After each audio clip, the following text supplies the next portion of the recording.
महाराष्ट्राचे आराध्य दैवत छत्रपती शिवाजी महाराज यांची 396वी जयंती आज संपूर्ण मुंबईत, महाराष्ट्रात आणि देशभरामध्ये, जगभरामध्ये अगदी उत्साहात दिमागात साजरी होते।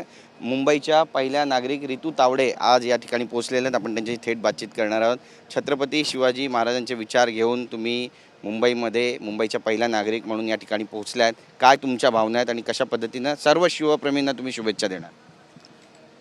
आज या ठिकाणी छत्रपती शिवाजी महाराजांची जयंती आहे आणि छत्रपती शिवाजी महाराजांना अभिप्रेत असलेली मुंबई आणि महाराष्ट्र या ठिकाणी आम्ही त्यांच्या विचारातून आणि भारतीय जनता पार्टी महायुतीला अभिप्रेत असलेली या ठिकाणी मुंबई महानगरपालिका आणि मुंबईत आम्ही आज काम करण्यासाठी सज्ज आहोत।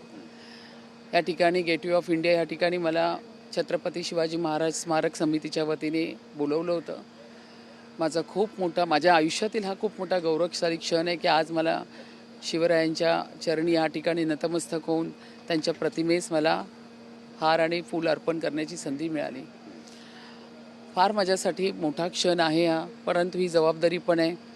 महाराजांना अभिप्रेत असलेली मुंबई आम्हाला या ठिकाणी साकारायची आहे, तर त्यामुळे आता हे कामाला सुरुवात झालेली आहे आणि ती प्रेरणा घेऊन आता आम्ही पुढे निघणार आहोत। छत्रपती शिवाजी महाराजांचं कार्य इतकं मोठं आहे, पण छत्रपती शिवाजी महाराजांची तुलना केली जाते, टिपू सुलतान यांच्याशी तुलना केली जाते, हे किती दुर्दैवी आहे। नतभ्रष्ट आहेत ही लोक, खूप घाणेरड्या राजकारणाच्या स्तरावरती उतरलेले आहेत। सपकाळ काँग्रेसचे मी असं ऐकलं।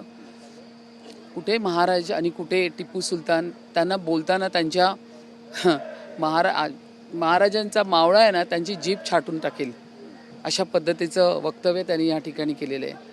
हे ऐकल्यानंतर आमचं रक्त सळसळतं की महाराजांच्या बरोबर तुम्ही अशा पद्धती, हे दुर्दैव आहे काँग्रेसचं। अशा लोकांना काढलं पाहिजे। महाराष्ट्रातली जनता हे सर्व ऐकते आहे आणि अतिशय नाराज आहे या स्टेटमेंटवरती, तर त्यामुळे आम्ही यांचा पूर्ण निषेध करतोय।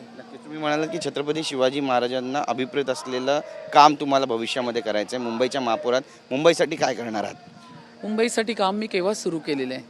आज तुम्ही पाहिलं असेल की बांगलादेशी अनधिकृत फेरीवाले असू दे किंवा आत्ता माझ्याकडे हे जस्ट निवेदन या ठिकाणी आलं आहे की या ठिकाणी सांगितलं की गेटवे ऑफ इंडियाच्या परिसरात बांगलादेशी आणि रोहिंगे फेरीवाले तसेच बोटीवरील कामगारांची सत्यता पडताळून पहा, अजून एक नवीन विषय आला, तर ह्याच्याही मागे आम्ही लागणार आहोत। आमचं एवढंच म्हणणं आहे की तुम्ही जे आले आहेत बांगलादेशी अनधिकृत, तुम्ही तुमच्या देशात परत निघून जा। बाकी आम्हाला ह्याच्याविषयी काय बोलायचं नाही। आणि दुसरी गोष्ट, मुंबईचे जे सिविक वर्क्स आहेत त्याबद्दल मी पूर्ण कामात हात घातलेला आहे, पण कालच मी एक प्रेस नोट रिलीज केली, ते म्हणजे मुंबईचे सगळे प्रवेशद्वार ते मला चांगले सुंदर करायचे आहेत आणि जास्तीत जास्त ब्युटिफिकेशन करण्यासाठी मी जास्त त्याच्यामध्ये सहभाग घेते, कारण मुंबई ही जागतिक दर्जाचं शहर आहे आणि त्याची जी सुंदरता आहे ती अबाधित राहिली पाहिजे। बाहेरून फॉरेनर्स येतात, पर्यटन येतात मुंबईला बघण्यासाठी, त्यामुळे मुंबईचे जे प्रवेशद्वार आहेत, मग तो ऐरोली नाका असू दे किंवा तो मुलुंड चेक नाका असू दे किंवा दहिसर चेक नाका असू दे, अशा पद्धतीत मोठमोठे प्रवेशद्वार करून या ठिकाणी जास्तीत जास्त सुंदर आणि सुशोभीकरण, म्हणजे मुंबईच्या सगळ्या गरजा सिविक वर्क त्याबरोबर आम्ही ह्या पण गोष्टीमध्ये पुढाकार घेतोय। पण मुंबईमध्ये ग्रीन झोन कमी आहे, यासाठी काय करणार आहात? ग्रीन झोन हा आता मेंटेन केलाच पाहिजे। आपल्याला धुळीवरती नियंत्रण करण्यासाठी जास्तीत जास्त ग्रीन बेल्ट उभारले पाहिजे।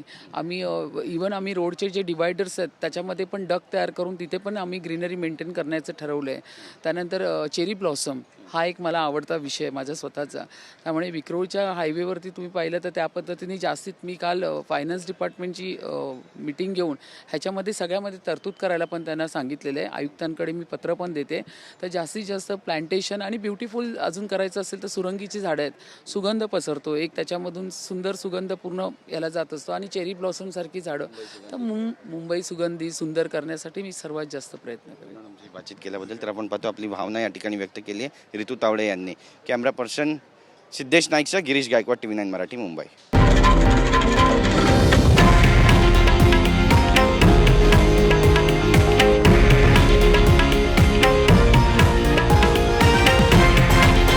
हे आहे देशातील नंबर 1 न्यूज नेटवर्क आणि आपण पाहत आहात TV9 मराठी, एकमेव।